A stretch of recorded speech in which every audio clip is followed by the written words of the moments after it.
평일 오후 5시 5분 색다른 관점과 따뜻한 시선으로 여러분을 찾아갑니다. 전북 CBS 사람과 사람.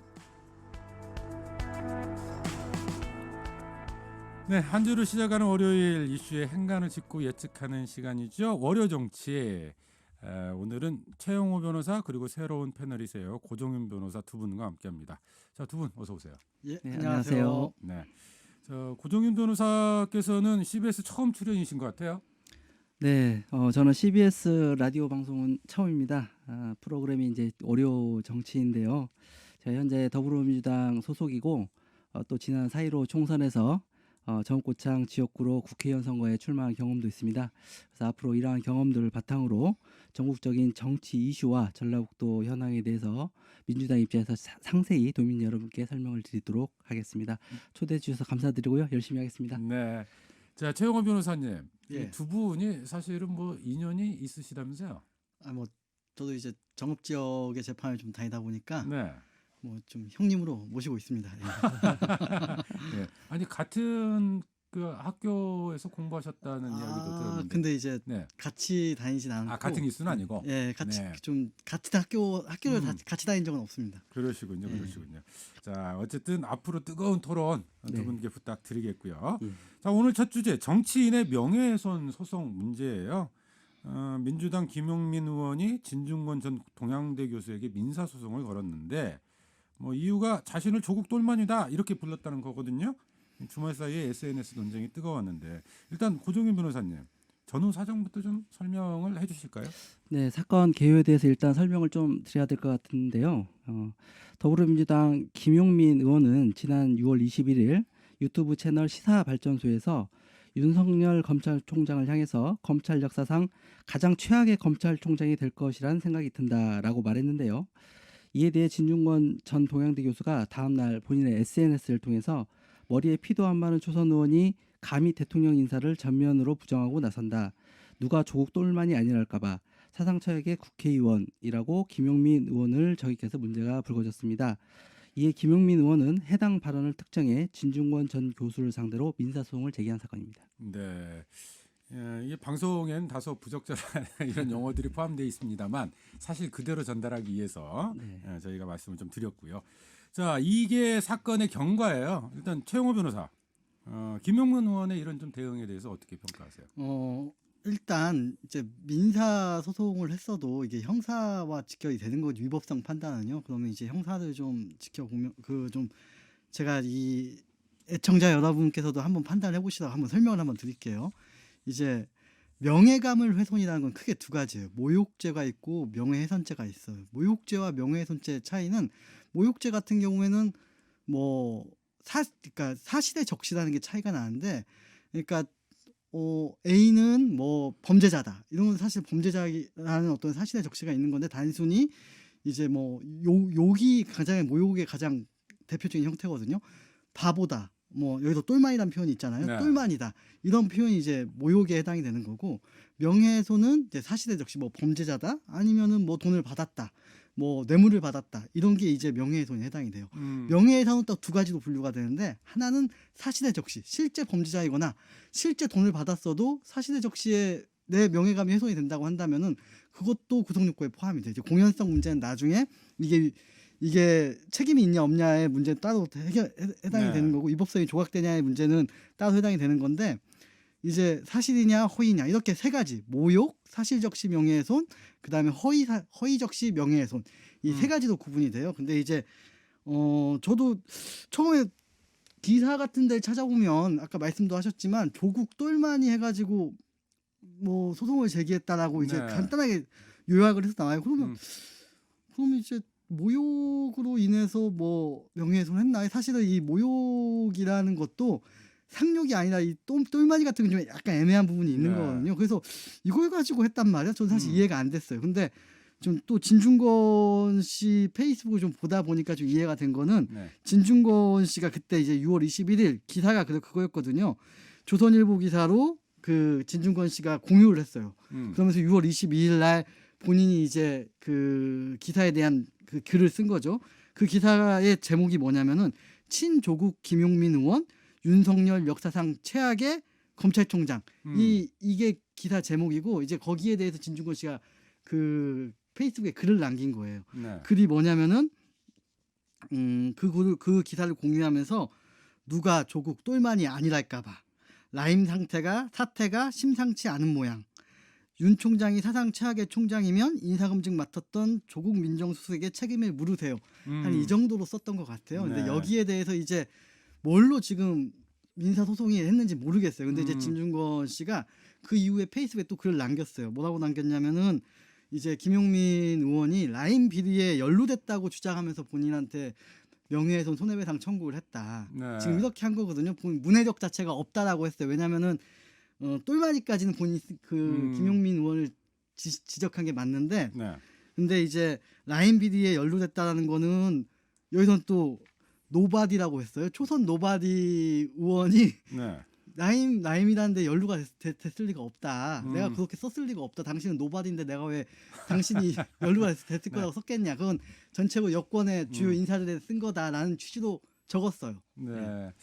저희가 이제 뭐 이 사안 하나의 개별 사안에 대해서 뭐 세세하게 들여보는 것도 좀 의미가 있습니다만 주제가 정치인의 명예훼손 소송 문제예요. 그래서 좀 이 정도의 정치적 표현 뭐 이런 부분들을 가지고 명예훼손 소송을 하는 것이 좀 이것을 어떻게 평가하고 판단해 봐야 되느냐 좀 이제 이런 이야기를 나눠 볼 텐데 일단 최영호 변호사님은 김용호 의원의 대응 자체가 좀 정확히 왜 명예훼손 소송을 걸었는지 잘 이해가 안 간다. 좀 이렇게 받아들여야 여기서 될까요? 보면은 사실은 모르겠어요. 여기서 사실 명예훼손 소송이 굉장히 되게 좀 디테일한 부분이 있어요. 되게 알기 어려운 부분이. 그래서 사실 사실관계를 명확하게 잘 봐야 되는데 여기에서 문헌에서 의하면은 진중권 씨가 만약에 김용민 의원은 라임 비리의 몸통이다 네. 뭐 했다거나 라임 비리에 연루됐다라고 했다면 모를까 지금 이 글에서는 사실 김용민 의원이 해당이 되지 않는 것으로 네. 보여. 본인은 기분이 나쁘고 본인의 명예감이 훼손이 됐다 보지만 이 글 페이스북 글을 좀 객관적으로 보면은 사실은 네. 크게 연관이 없는데도 지금 소송을 제기한 거거든요. 기분이 나쁘다는 이유로. 근데 앞서 이제 형사 소송하고 민사 소송이 있다고 하셨잖아요. 근데 지금 김용민 의원이 민사 소송 제기했죠. 민사 소송을 제기한 거예요. 네. 그 차이가 있습니까? 형사 소송 제기하는 것과 민사 사실 소송을 제기하는 것. 차이가 큰 것 중에 하나는 네. 이제 그 유죄를 입증하기 위해서는 검찰이나 수사기관이 수사를 해요. 검찰이나 경찰이. 네. 그러면은 이게 민사 소송인 양쪽의 당사자가 입증을 해야 돼요. 내가 얘가 잘못했고 얘가 사실이 아니라는 걸 내가 입증을 해서 자료도 다 제출하고 해야 되지만 이 일을 사실은 형사 소송에서는 수사기관이에요. 차이가 아주 크죠. 그리고 형사는 자기의 전과 기록도 남는 거고 더 피해가 크다고 볼 수도 있는 거고요. 네. 근데 입증 책임과 관련해서 민사 소송이 김용민 의원에게 더 유리합니까? 유불리는 따지기 좀 어려운데 네. 사실 이게 또 좀 차이가 있는 게 돈이 많고 힘이 있으면 민사도 굉장히 유리해요. 아, 돈이 많고 힘이 있으면요? 네, 왜냐하면 네. 변호사도 충분히 그 선임할 능력도 있고 거기에 대해서 구체적인 자료를 수집할 만한 지적 능력도 있고 뭐 이런 차이가 좀 있는 거죠. 알겠습니다. 자, 고종희 변호사. 네. 지금 최영호 변호사의 이제 의견 설명을 좀 들어봤어요. 네. 좀 어떻게 생각하세요? 글쎄요. 그 통상적인 이제 민사소송 뭔가 이제 불법 행위가 발생했을 때 절차를 좀 설명을 드리면 보통 일반인들 같은 경우에 형사소송을 먼저 제기를 하죠. 그 이유는 민사소송에서 아까 최영호 변호사님께서 말씀하신 대로 증거를 수집을 하고 당사자가 입증을 해야 되는데 그런 부분이 굉장히 어렵거든요. 그래서 형사소송을 먼저 제기를 해서 공권력, 그러니까 검찰이나 경찰이라는 수사기관을 통해서 증거를 수집을 합니다. 그리고 실제 거기서 뭐 유죄에 뭐 기소가 된다거나 아니면 유죄 확정 판결이 나면 그거 가지고 민사소송에 많이 이용을 하는데요. 아마 이제 그런 차원에서 이제 말씀을 드린 것 같고, 그 김용민 의원 같은 경우에도 형사소송을 왜 안 했는지는 잘 모르겠지만 본인이 이제 변호사 출신이기 때문에 어떤 절차에 대해서 잘 안다고 판단이 들어요. 네. 그래서 아까 최영호 변호사님이 말씀하신 대로 이 조국 똘마니 이런 표현 자체가 명예훼손이라든가 아니면 모욕죄에 해당하기가 좀 굉장히 좀 애매한 부분이 있어요. 형사적으로 봤을 때는. 그래서 그런 것들을 좀 우회적으로 어떻게 보면 소송 절차를 통해서 자신이 좀 부당하게 공격받고 있다라는 것을 표현하기 위해서 민사소송을 좀 선제적으로 제기한 것이 아닌가 저는 이렇게 판단을 하고 있습니다. 네.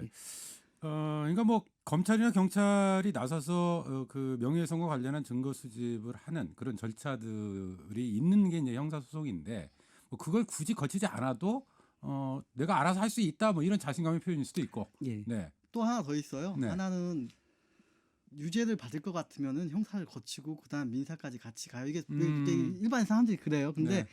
사실 여기서 무죄가 나올 것 같으면은 위법성에 대해서 일단 민사랑 형사 위법성 판단은 다르긴 하지만은 네. 한번 지고 들어가면 안 되거든요. 예, 무혐의가 나오면. 근데 이거 같은 경우엔 무혐의에 알겠습니다. 대한 염려가 알겠습니다. 있지 않았을까 싶어요. 자, 그 부분들 이제 좀 살펴봤는데 네. 앞서 제가 말씀드렸던 것처럼 주제 자체가 정치인들이 이제 이런 표현 행위가 있어요. 그러면 정치인들이 얼마든지 여기에 대해서 반론할 수도 있고 어떤 다른 식으로 대응할 수도 있을 텐데 거기다가 지금 같은 당 소속인 민주당 금태섭 전 의원 같은 경우에 좀 이런 쓴소리까지 내놨더라고요. 이 표현의 자유에 앞장섰던 민변 출신 의원이 명예훼손 소송을 해 이걸 가지고 뭐 이런 쓴소리도 좀 했더라고요. 좀 이런 차원에서 이 정치인들의 명예훼손 소송 이 문제를 좀 어떻게 바라봐야 될까요, 고정인 변호사? 글쎄요. 그 금태섭 의원님께서 이제 SNS를 통해서 발언을 하셨는데요. 그 취지가 전반적으로 거대 여당의 이제 국회의원이기 때문에 뭔가 정치적인 어떤 사안을 가지고 상대방이 공격을 하더라도 좀 참고 넘어가야 되지 않나 그런 취지인 것 같아요. 근데 이제 제가 그래서 이제 금태섭 의원님이 이제 SNS에서 한 발언들을 좀 찾아봤습니다. 네. 봤더니 이런 말씀을 하셨더라고요. 탄핵이 되고 정권 교체가 되니 민주당 의원이 명예훼손으로 인한 손해배상 청구 소송을 낸다. 그것도 표현의 자유 수호에 가장 앞장섰던 민변 출신 국회의원이라고 이제 써 주셨어요. 네. 근데 저는 이것을 보면서 그 쓰셨던 단어들 있지 않습니까? 탄핵, 뭐 정권 교체, 민변 출신 국회의원. 이것들이 과연 김용민 의원이 그 진중권 전 교수를 상대로 해서 손해배상 청구 소송한 것과 과연 무슨 관련이 있는가 싶더라고요. 네. 그러니까 금태섭 의원님의 이제 그 SNS 발언 취지로 보면은 민변 출신 국회의원은 본인의 명의가 훼손되어도 어떠한 법률적인 대응 같은 걸 자제해야 된다 이런 취지로 말씀을 하신 것 같은데 네. 뭐 부당한 경우가 있으면은 또 피해를 당한 당사자도 뭔가 이제 그 소송이라든가 이런 절차를 통해서 해방 그 탈출을 좀 마련해야 되지 않습니까? 네. 당연히 여당 국회의원이라고 해서 무조건 뭐 소송을 해서는 안 된다, 뭐 오만하다, 거만하다 이런 표현을 하는 것 자체가 좀 잘못된 것이고 국회의원 여당 출신이 국회의원이다 하더라도 상대 진영으로부터의 부당한 그런 공격을 당하면은 본인의 판단에 의해서 본인이 자중할 수도 있지만 이게 너무 부당하다고 생각을 하면은 그에 대해서 얼마든지 소송을 통해서 구제를 받을 수 있다라고 저는 네. 판단합니다. 자, 이 고종인 변호사의 입장을 좀 들어봤는데 우리 최용호 변호사는 어떻게 좀 평가하세요? 지금 그 정치인의 명예훼손 소송 금태섭 관련해서. 의원이 왜 그런 말을 했냐면 사실은 좀 돌이켜 보면은 권력기관의 명예훼손 소송이나 권력기관의 표현의 자유를 침해하는 거에 대해서 굉장히 이제 그 보수 정권 때 시민단체나 민변에서 굉장히 뭐라고 했었거든요. 대표적인 게 기억을 한번 돌이켜 보시면 알 거예요. 우리가 사실은 보수 정권에 대해서 쥐박이나 다끄네나 뭐 이런 표현들을 했단 말이에요. 그러면서 2010년도 G20 행사를 하면서 굉장히 유명했던 사례죠. G20 포스터에 이렇게 그 한지 등이 이렇게 나오는데 거기에 쥐를 그려 넣었어요. 예, 그래서 쥐박이 있었죠. 하면서 그때 네. 당시에 이명박 대통령을 비하하는 어떠한 그 문구를 삽입했던 거죠. 그때 당시 그걸 거기에 대해서 고발이 들어갔고 거기에 대해서 사실 명예훼손이나 모욕이나 이걸로 처벌이 안 되니까 공용 물건 손상죄로 해가지고 기소를 했어요, 검찰이. 그때 당시에 표현의 자유를 억압한다고 어마어마한 비판이 있었거든요. 그 이후에 박근혜 정권도 상케이 신문 지국장에 대해서 이제 세월호 7시간 행적에 의문을 제기하니까 굉장히 완곡하게 썼어요. 그분이 네. 상케이 지국장이 표현을 굉장히 완곡하게 썼음에도 불구하고 여기에서 명예훼손이다라고 형사고발을 했죠. 그러니까 사실 무죄도 나왔고 그 이후에 이제 참여연대에서 박근혜 정부의 뭐 그 국민 입막음 소송이라고 해가지고 국정원, 수자원공사, 김기춘 청와대 수석, 그 다음에 비서실장인가, 그 다음에 경찰, 해경 등 다양한 범위 내에서 어떠한 시민단체나 어떠한 시민이 어떠한 거기에 대해서 의문을 제기하면 명예훼손 소송을 했어요. 그래서 그 명예훼손 소송을 뭐라고 지칭을 했냐면 국민 입막음이라는 거예요. 네. 근데 지금 모르겠어요. 그 진중권 씨와 김용민 의원이 어떤 관계인지 모르겠지만 국회의원이 권력이라는 사실은 분명한 거예요. 근데 거기에 대해서 지금 뭐 어떠한 평가, 사실 이건 똘마니였던 평가에 불과한 되게 내용들이거든요. 네. 그 말 평가에 불과한 내용을 페이스북 하나에 듣고 내 명예감이 훼손됐다고 거기에서 고소를 해요. 그럼 진짜 우리나라는 고소고발이 남발되는 나라가 될 거예요. 그리고 네. 실익도 없는 소송이 될 거고 제가 봤을 때는 이거 음. 기각 나올 것 같아요. 사실은. 네. 알겠습니다. 고종희 변호사. 네. 일단은 이제 정치인들이 사실은 뭐 정치인도 당연히 자신의 권리가 침해당하거나 명예가 훼손당하면 그것을 회복하기 위한 노력을 할 수 있는 거고 네. 그 수단 중에 하나로 뭐 소송을 생각할 수는 있습니다. 뭐 그것 자체를 부정하는 건 아닌데. 네. 근데 이런 명예훼손 소송이 지나치게 남발되다 보면 네. 우리 최용호 변호사는 이렇게 지적을 하는 거거든요. 지금 표현의 자유가 결과적으로 위축될 거 아니냐. 더군다나 그 여당, 지금 여당이 과거 야당 시절에 그렇게 앞장서서 표현의 자유의 문제에 대해서 지적을 했었는데 이율 배반적인 거 아니냐. 좀 이런 지적이에요. 좀 어떻게 반론하시겠어요? 네, 죄송합니다. 이번에 이제 김용민 의원이 진중권 전 동양대 교수를 이제 민사소송을 제기한 사건은 좀 특수성이 좀 있다고 봐요. 그러니까 진중권 교수 같은 경우에는 굉장히 그 어떻게 보면 인플루언서 아닙니까? 영향력이 굉장하고 또 발언도 굉장히 세요. 그리고 진중권 교수가 어떤 말을 하냐에 따라서 기자들이 그걸 보고 기자분들이 다 기사를 쫙 내고 그것이 실시간 검색에 올라가는 그런 것들이 상황이 연출되기 때문에 김용민 의원으로서는 적어도 진중권 교수가 이제 한 발언들이 어떻게 보면 왜곡이 될 수도 있고 본인에게 이제 정치적인 굉장히 부담이 될 수 있기 때문에 이런 것들을 소송을 통해서 어느 정도 억제를 해두지 않으면은 굉장히 앞으로 본인이 정치 활동을 하거나 아니면 집권 여당이 굉장히 좀 좋지 않다 이렇게 판단한 것 같아요. 그리고 그렇게 하는 것 자체가 불법 그 뭔가 이제 국가의 권력을 남용하는 그런 거라고 판단되지도 않아요. 제가 봤을 때는. 그래서 본인이 생각하는 합법적인 범위 내에서 진중권 교수에 대한 어떤 발언권에 대한 좀 안 좋은 이런 것들을 좀 부각시키고자 소송을 한 것이다. 저는 이렇게 판단하고 있습니다. 네. 김용민 의원으로서도 뭐 그 정치적인 판단과 그런 대응 네. 수단의 하나로서 선택한 것일 것이다. 그런 네. 측면이 있을 수도 있다라고 봐야죠. 네. 예. 이 조국 전 장관까지 좀 한번 함께 이야기를 좀 해봤으면 좋겠어요. 사실 조국 전 장관 같은 경우도 자신과 가족에게 이제 제기된 여러 의혹들이 있지 않습니까? 근데 그 중에서 특히 이제 언론이 또 그런 의혹들을 제기하는데 앞장서기도 했었는데요. 그와 관련해서 연일 소송을 좀 제기하고 있어요. 이 부분도 표현의 자유 이슈에 해당되는지 어떻게 보세요? 그러니까 이 부분도 김용민 의원 건과 동일하게 볼 수 있는 건지 좀 다르게 봐야 될 건지. 네, 최용호 변호사.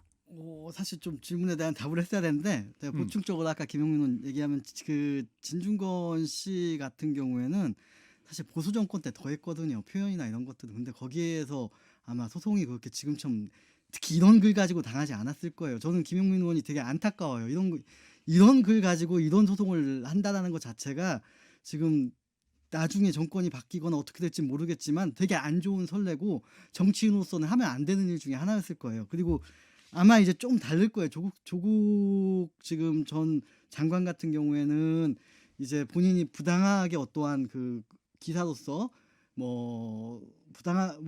부당하고 위법하게 어떠한 침해를 당했다라고 하는데 사실 명예훼손이 되냐 안 되냐 아니면 이게 실제로 위법하냐 아니냐는 사실 기사 하나하나를 두고 따져봐야 되거든요. 네. 근데 지금 뭘 하고 모르겠어요. 지금 어떤 기사고 어떤 점이 사실 진실이 아니고 이런 거에 대해까지 사실 본인이 소송을 낸 거기 때문에 네. 제가 거기까지는 잘 모르겠어요. 근데 큰 틀에 두고 봤을 때는 이 분이 개인이 아니란 말이에요. 이 분이 이 문재인 정권 시작하면서부터 민정수석이었고 그 다음에 어떻게 보면 법무부 장관이었고 굉장히 요직만 두루 거치신 분이란 말이에요. 그럼 이분에 대해서 공적인 문제 제기를 그렇지 않은 것도 있을 수 있을 것 같아요. 지금 네. 뭐 저도 언뜻 살펴보면 그렇지 않은 것도 있을 수 있겠지만 만약에 이 공적인 문제 제기였고 공적인 문제 제기에서 일부 사실관계가 다르다고 하는 걸 가지고 침소봉대해서 지금 이렇게 계속 고소고발을 하는 거라고 한다면은 잘못돼 보여요. 근데 사실 여기서 저도 조심스러운 거는 사실관계에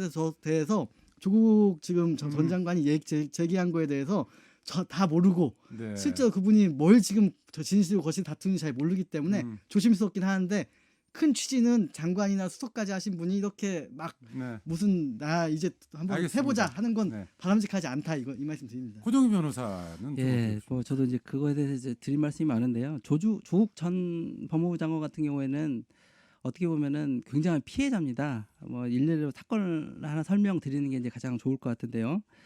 그 우종창 전 월간조선 편집위원이라는 분이 계십니다.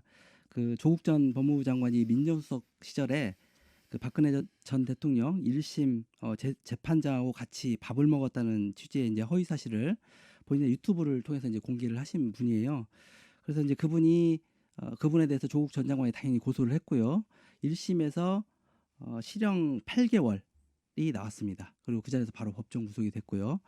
구속된 이유를 봤더니 1심 재판부가 언론인으로서의 최소한의 사실 확인을 위한 과정조차 거치지 않고 방송을 통해 허위 사실을 유포했다. 그러니까 죄질이 굉장히 안 좋다고 보는 거죠. 그러니까 이런 일련의 사건 하나만 보더라도 조국 전 장관은 지금 이 사건하고는 굉장히 이제 질이 틀리고 이런 것들을 볼 때 언론인들도 좀 반성을 해야 된다고 생각합니다.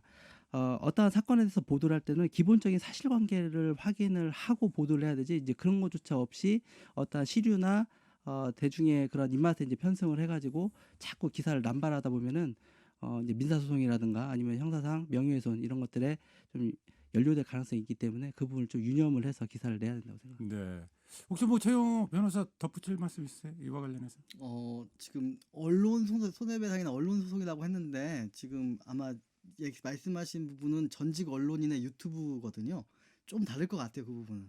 네, 알겠습니다. 그러니까 지금 이런 명예훼손 소송 자체가 표현의 자유로 위축시키는지 또는 언론을 대상으로 한 소송이 언론 자유로 위축시키는지 이제 이런 부분들이 논쟁의 중심에 서 있는데 좀 향후에 좀 진행되는 상황도 좀 더 지켜보고 이 부분은 많은 토론들이 좀 필요한 영역이 아닐까 이런 생각도 좀 드네요.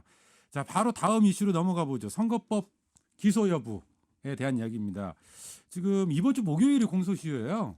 근데 지금 우리 지역에서는 정읍고창의 윤준병 의원 그리고 남원 임시 순창의 이용우 의원이 현재 기소가 된 상태인데 그 고정인 변호사 지금 이용우 의원의 경우는 선거방해 혐의를 좀 받고 있어요. 네네네. 네, 그 사건 좀 간략하게만 좀 소개를 해주실까요? 설명을 잠깐 드리면요. 남원 전주지방검찰청 남원지청에서 지난 10월 11일 공직선거법상 상대 후보의 선거운동 방해 혐의로 무소속 이용호 의원을 기소했습니다. 지난 4.15 총선 전이죠. 3월 29일 남원시 춘향골 공설시장에서 당시 이제 더불어민주당 이강래 후보가 그 출마를 했었고요. 이낙연 당시 더불어민주당 상임선대위원장이 방문을 해서 지원 유세를 하게 됩니다. 근데 이 자리에 이제 이용호 의원이 찾아가거든요. 이낙연 위원장을 만나게 해달라. 그러면서 찾아갔는데 이강래 후보 측 거절로 이제 만나지 못하게 됩니다. 그러자 그 자리에서 실갱이가 벌어지게 되었고 이후에 이용호 의원이 폭행을 당했다며 입장문을 내자 이강래 의원 측에서 이용호 의원이 선거운동의 자유를 방해했다면서 고발을 한 사건입니다. 네. 근데 이 사건 관련해서 이제 선거방해 혐의로 재판에 넘겨지는 일이 상당히 이례적이다 이런 평가들이 좀 있더라고요. 맞습니까? 네. 네, 제가 좀 판례를 찾아보니까 그 선거 방해 혐의로 기소되는 경우가 그리 많지는 않더라고요. 공직선거법 237조 제2항을 보면 집회 연설 등을 뭐 위계나 뭐 사술, 기타 부당한 방법으로 이제 방해하는 경우에 처벌하는 그런 규정이 있습니다. 그러니까 이제 쉽게 설명을 드리면 연설회장에서 상대 후보 지지자들이 와가지고 이제 소위 말해서 연설을 이제 못하게 회방을 놓는 행위 같은 것을 처벌하는 규정인 것이죠. 근데 이제 지금 이용호 의원 같은 경우에는 제가 뭐 공소장을 받아볼 수 있는 입장도 아니고 검찰에서 사안에 대해서 뚜렷하게 설명을 지금 하지는 않고 있습니다. 그래서 뭐 이 자리에서 구체적으로 어떤 혐의로인지 기소됐다라고 말씀드리기는 어렵지만 이런 것들 좀 유추를 해보면은 아마 지금까지 설명드린 그러한 그 유세장에서의 어떤 방해이 이런 것 때문에 이제 검찰이 이용호 의원을 기소한 것으로 그렇게 판단하고 네. 있습니다. 앞서 그 소개해 주셨던 사례 있잖아요. 네네. 그 혹시 재판 결과를 좀 알고 계세요? 그러니까 그 선거 그 당선 무효형까지 좀 갔었습니까? 의원님 글쎄요, 상실형까지? 그것까지는 그것까지 잘 저도 모르세요? 뭐 이렇게 찾아보지는 않았습니다만 237조 판례들 가만 보면 네, 최용원 변호사. 이게 네. 후보도 이렇게 하는 게 아니라 그렇죠. 예. 이렇게 뭐 칼 들고 가가지고 너 하지 마, 운동하지 마, 네. 막 이렇게 하거나 굉장히 좀 어떻게 보면은 그 흉악범들 사례들이 많은 어떠한 이 조항이에요. 네. 근데 이런 식으로 뭐 집단 대 집단이 만나서 뭐 실강의를 벌인다거나 후보들이 직접 나와서 이런 경우는 사실 적용된 예를 저도 찾아보니까 좀 못 찾겠더라고요. 그러니까 최근에 들어서 어쨌든 뭐 민주화 이후에서 이런 사례들을 찾기는 좀 쉽지 않은. 예, 그러니까 이게 굉장히 좀 그냥 진짜로 뭐 폭행범이나 그 되게 흉악범들의 어떠한 범죄이지 뭐 이런 식으로 정치적으로 조금 민감한 사안들은 좀 없었던 것 같아요. 그러니까 어쨌든 이례적이다라는 평가에 대해서는 두 분 다 그렇죠. 좀, 네, 이례적인 동의하시는 사건이 것 특히 같고. 현재 의원이 네. 아마 무죄를 다툴 거고 네. 무죄의 가능성도 있어 보여요. 근데 검찰이 이렇게 기소를 한 배경을 혹시 어떻게 평가하세요? 수사를 했으니까 뭐. 아, 수사를 했으니까. 알겠습니다. 이것도 재판 결과를 지켜봐야 되는데 이용호 의원과 함께 또 기소가 된 게 윤준병 의원이잖아요. 최용호 의원. 아니, 최용호 변호사. 윤준병 의원의 지금 혐의가 어떻게 되죠? 아마 이제 우리 고종윤 변호사님께서 훨씬 잘하실 것 같은데 같은 정읍 지역이니까 아마 그 지금 기사에 따르면 이제 그 우편물을 뭐 그때 막 신년 아마 그때 연합장 같이 보낸 게 5,140명한테 이제 우편물 보내고 그 다음에 그 교회에서 명함 배부한 혐의예요. 예, 이 두 가지에 대해서 지금 공판이 진행됐고 네. 오늘 구형이 있었던 것 같아요. 150만 원 구형. 검찰이 150만 원 네. 구형. 네. 이게 지금 어떻게 전망을 좀 해보는 게 의미가 있을지 잘 모르겠습니다만, 뭐 어떻게 그 검찰이 지금 벌금 150만 원 구형을 한 게 좀 다른 사안에 비해서 좀 많은 편입니까? 아니면 통상적인 경우? 일반적인 네. 뭐 제가 말씀드린 게 적절한지는 잘 모르겠지만 네. 일반적으로 구형이 150만 원 정도 나오면 당선 무효형이 나오기는 좀 어렵지 않을까 판단이 되고요. 근데 이제 그것을 지금 당장 이렇게 어떻다 저렇다 이렇게 말씀드리기는 좀 그렇고 그것은 선고날 이제 선고가 어떻게 나오는가를 보고 이제 판단을 해보는 게 맞지 네. 않나 싶습니다. 통상 이러한 사례, 그러니까 방금 언급을 해주셨던 뭐 연합장을 돌렸다, 또 명함을 교회에서 배부했다, 좀 이런 사안과 관련해서 좀 판례들이나 이런 것들은 좀 어떻게 됩니까? 좀 이 양형에 관한 문제는 좀 그분의 어떠한 개인적인 성향이랄지 그때 어떤 선거에 영향이 날지 좀 많은 차이가 있거든요. 근데 네. 제 생각에는 저는 좀 그 횟수나 보낸 어떠한 그 분량이 좀 적을 줄 알았어요. 근데 막 네. 5천 명, 6천 개 막 이렇게 나오는 거 보니까 좀 생각보다 구형량이 좀 적지 않나라는 생각이 좀 들긴 했어요. 실제보다는 구형량이 적은 아니, 편이다. 저도 네. 이제 정확하게 그거에 대해서 평가하기 좀 알겠습니다. 네. 알겠습니다. 자, 그리고 또 하나 관심을 받았던 의원이 이상직 의원이에요. 예. 근데 이상직 의원은 지금 측근 4명이 기소가 된 걸로 지금 확인이 됐고요. 근데 본인은 빠졌거든요. 이 부분은 좀 어떻게 봐야 될까요, 최영호 변호사? 지난번에 한번 얘기를 나눴던 것 같아요. 이 자리에서 그때 구속영장을 청구를 측근들을 했다고 했을 때 아마 이제 이상직 의원에 대한 진술이 안 나오니까 구속영장이 이제 청구가 됐을 거고 구속 이후에 이제 수사를 결과가 나와야 될 텐데 뭐 아마 진술이 안 나왔으니까 이제 이상직 의원은 아마 이 부분에 대해서는 좀 빼고 진행이 되지 않았나 생각이 듭니다. 네. 그러니까 그 빠진 거라고 좀 판단을 해봐야 될 거예요. 아니면 목요일 이제 공소 시효예요. 그때까지 뭐 추가 기소라든지 이런 것들이 좀 지켜봐야 될 걸까요? 어떻게 봐야 됩니까? 일단은 지금까지 이상직 의원을 기소를 안 한 거 보면은 검찰에서 뭐 이런 말을 하는 게 이제 적절한지는 모르겠지만 수사하는데 굉장히 좀 애를 먹었던 것 같아요. 네. 그래서 이제 일주일이 남았기 때문에 그 전에 어떻게든 이제 기소 불기소 여부를 결정해야 되는데 이제 공직선거법 같은 경우는 6개월의 이제 공소시효가 있기 때문에 10월 14일 날 만료가 되지만 그 외에 이제 어떤 혐의가 있으면은 그런 것들은 공소시효가 충분히 남아 있거든요. 그래서 이제 그것들은 추가적으로 수사를 해서 기소를 할지 어떨지는 좀 지켜봐야 될 것 같습니다. 아니 근데 제가 딱 언뜻 드는 의문 한 가지가 있어서 이 질문을 드리는 게 앞서 윤준병 의원 그 검찰이 기소했고 150만 원 벌금 구형했다라는 이야기까지 우리가 나눴잖아요. 근데 그 배경이 지금 연합장 돌린 거하고 교회에서 명함 배부거든요. 근데 이상직 의원도 혐의가 똑같아요. 지금 교회에서 명함 배부하고 이런 부분들이. 근데 윤준병 의원은 기소가 됐고 이상직 의원은 측근들만 기소가 됐거든요. 좀 이런 부분들을 어떻게 이건 뭐 수사가 제대로 안 돼서 그랬다고 봐야 됩니까? 뭐 어떻게 봐야 되는 거예요? 고정인 변호사. 저희 쪽에서 이제 저희가 이제 수사 자료를 볼 수 있는 게 아니기 때문에 정확하게 말씀드리기는 어렵지만 검찰에서 수사를 뭐 일부러 봐주기라거나 그러지는 않을 거예요. 실적으로 네. 이제 뭐 그럴 가능성은 거의 제로에 가깝다고 보고요. 나름대로 열심히 수사를 했는데 이제 해당 의원에 대해서는 기소하기가 굉장히 좀 불편한 상황인 거죠. 재판에서 무죄 나올 가능성도 있고 그래서 그 부분을 빼고 기소를 한 것이 아닌가 그렇게 판단이 됩니다. 네, 그러니까 일각에서 사실은 이제 그래서 봐주기 논란이 일각에서 이제 제기가 되는 부분들이 있어요. 근데 그건 아닐 것이다. 네, 저는 네. 그렇게 보고 있습니다. 보낸 사람을 찾는 거거든요. 윤준병 같은 경우에는 본인 이름으로 본인 이름의 뭐 연합장이나 연합장. 네. 당원 뭐 동지에게 드리는 거 이런 게 본인 명의로 나갔어요. 근데 이제 지금 이상직 의원 같은 경우에는 지금 선물은 저 잘 모르겠어요. 선물은 잘 모르겠는데 네. 이제 선거방해 문자 경선방해 문자가 이제 사실은 실무진 선에서 결정하고 발송을 했다라는 취지겠죠. 수사 결과는. 그런 차이가 있을 수 예, 있겠군요. 예. 네.